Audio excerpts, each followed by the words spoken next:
Hello, friends and family again. This is one meeting more in our series about liberty and faith. And today I would like to begin with the famous words of St. Thomas More just before his execution in the 16th century in England. In his typical good humor, St. Thomas said, "The king has ordered me to be brief, and brief I shall be. I die the king's good servant, but God's first." I think this is a wonderful introduction for our theme of today, which is a virtue highly recommended by all saints and certainly an essential part of Christian theology. And this is the virtue of obedience. Generally today, when we speak about obedience, mostly in the context of the church, the reaction is something like it is oppression, lack of maturity, or some kind of lack of freedom. And actually the people like me who are religious people, consecrated people, we have a vow of obedience. And that's not at all the meaning that we see in obedience. Much on the contrary, at least 5 years are necessary for us to make our vow of obedience. In some other congregations, even more years. And of course, it cannot be or it should not be any lack of maturity or any kind of oppression. On the other hand, we do see in our world of today, sometimes in what concerns, for example, the state or even our jobs, a kind of obedience that is demanded from us that I would say has a lot more to do with oppression and lack of liberty. So many times we are treated or perhaps somehow seen much more as numbers, as machines, than as human beings. So we must really understand what is this obedience, this Christian obedience that is so important for us Christians. First of all, let's think of what obedience is not in order to try and understand what obedience is. The first thing perhaps is that obedience can never go against my conscience. Our conscience is something sacred, as we have spoken in other of our meetings. Nothing, nobody, not even the Pope, has the right of demanding something from someone which goes seriously against this person's conscience. On the contrary, we should always be very watchful about that. We should try to have a well-formed conscience. We should try exactly to use all possibilities of helping our conscience to understand things, and we should use this conscience very keenly in what refers to obedience, also in society, also in what relates to politics, for example.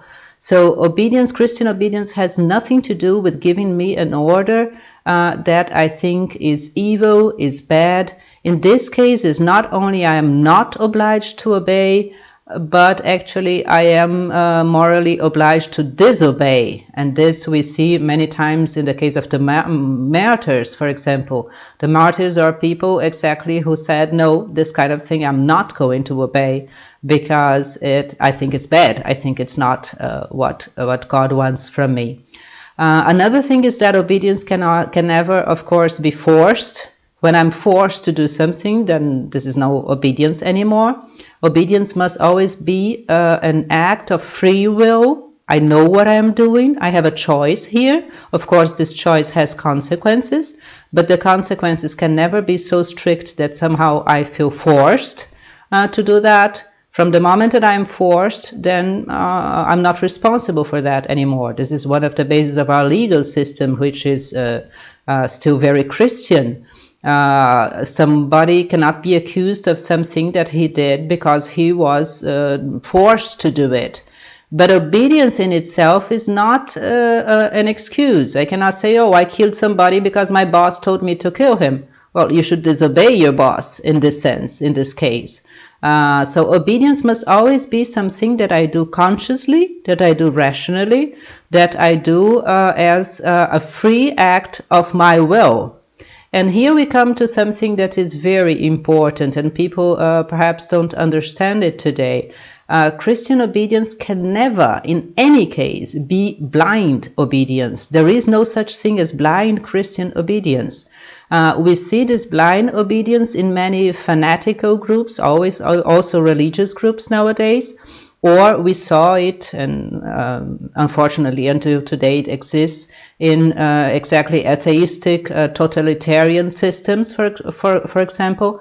The young people mostly are so indoctrinated that in the end this is a kind of brainwash. They are not free anymore. Their conscience is not anymore allowed to speak the truth or to seek the truth.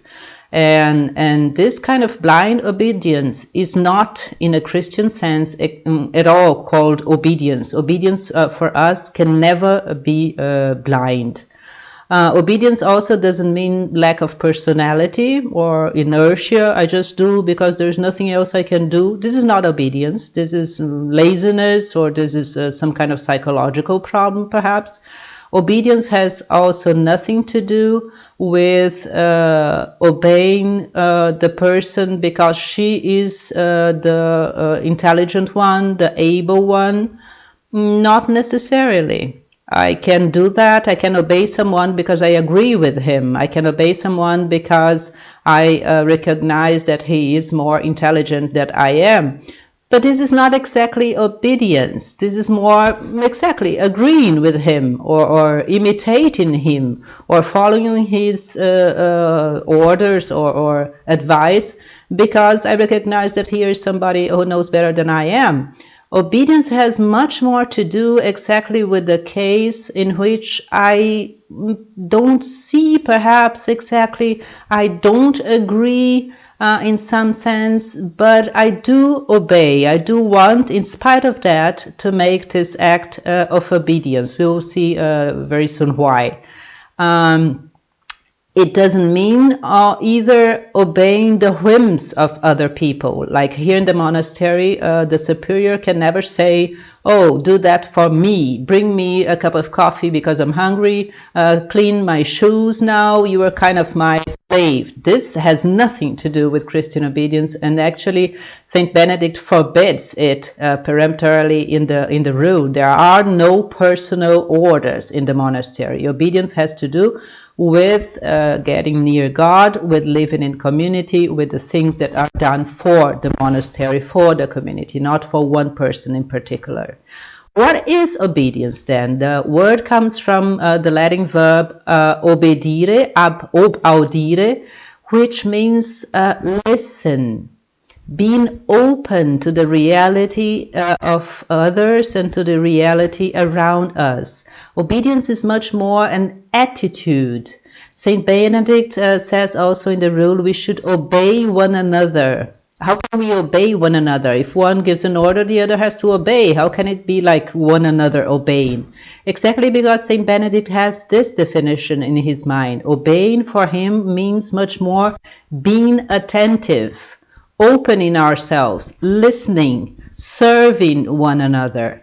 Of course, there is also this dimension of giving an order and obeying. But this only comes when we recognize in this person, for some reason, legitimate authority. This person is for me, this person that I'm obeying, this person that I'm freely obeying, that I'm willing to obey.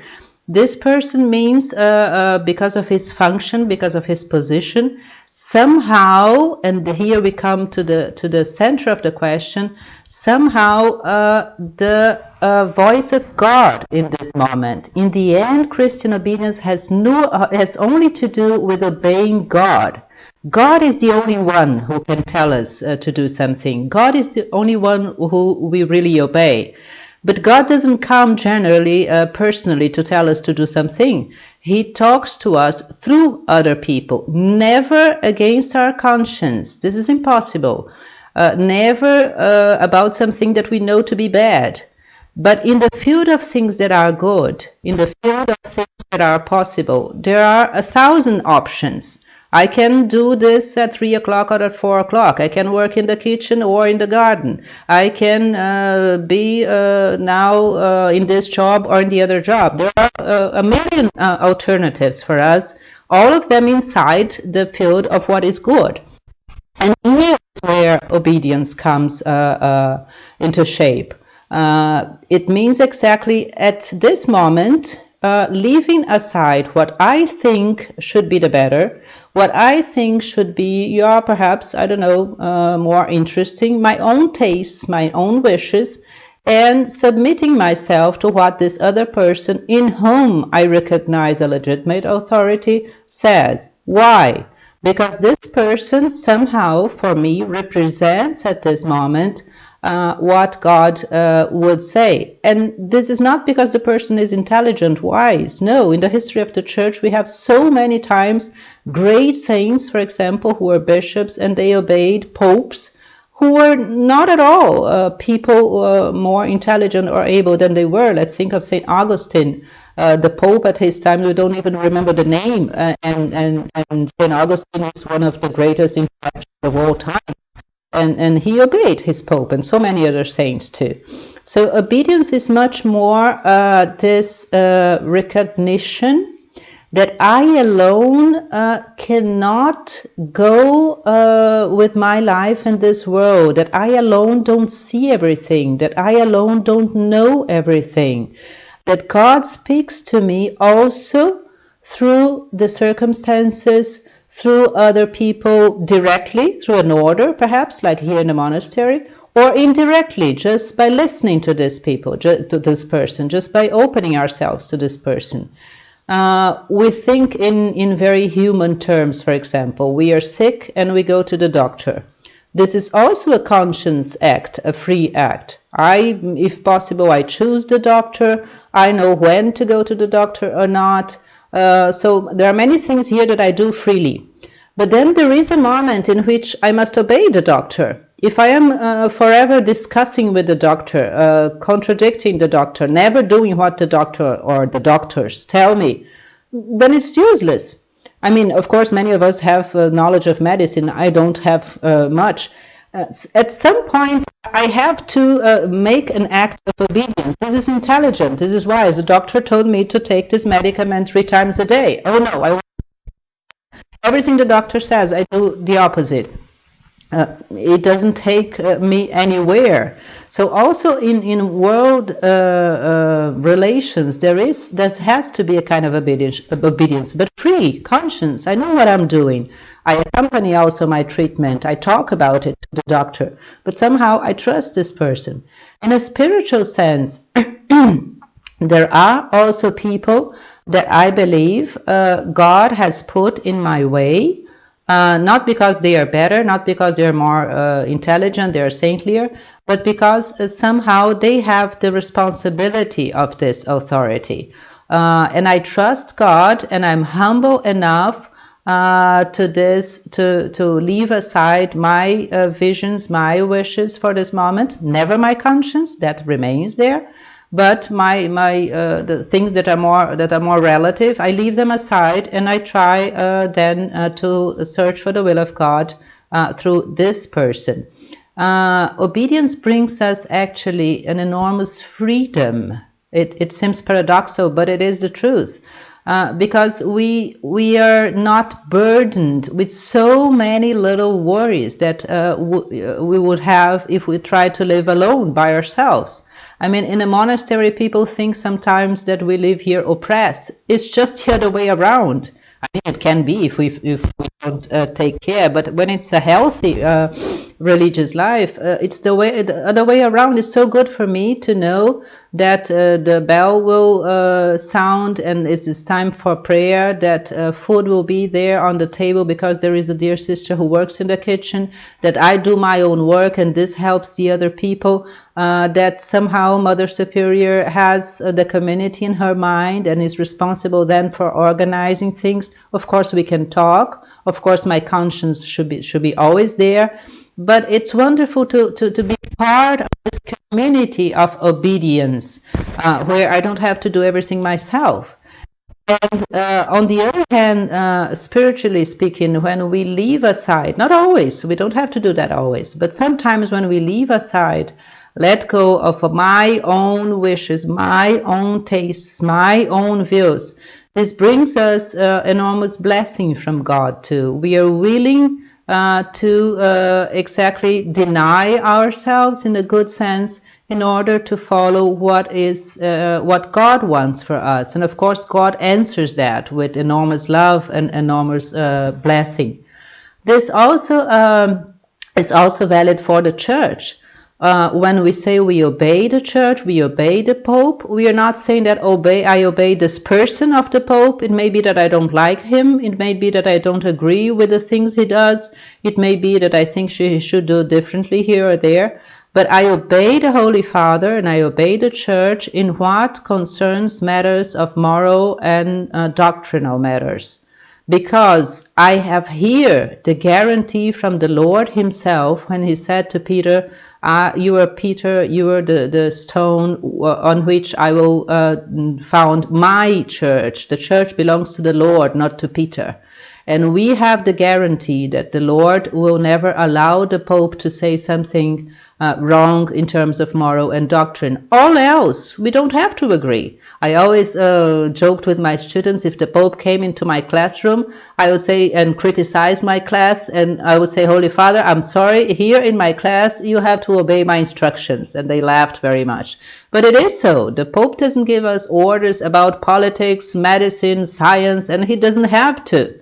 Only doctrine and morals. In this sense, we should listen to him.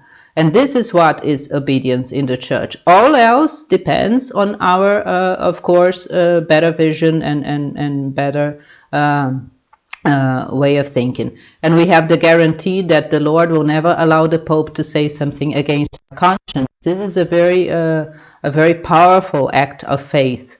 And we see it in popes that were very bad people, but never ordered bad things in what concerns morals and doctrine. How can we use obedience then in the world?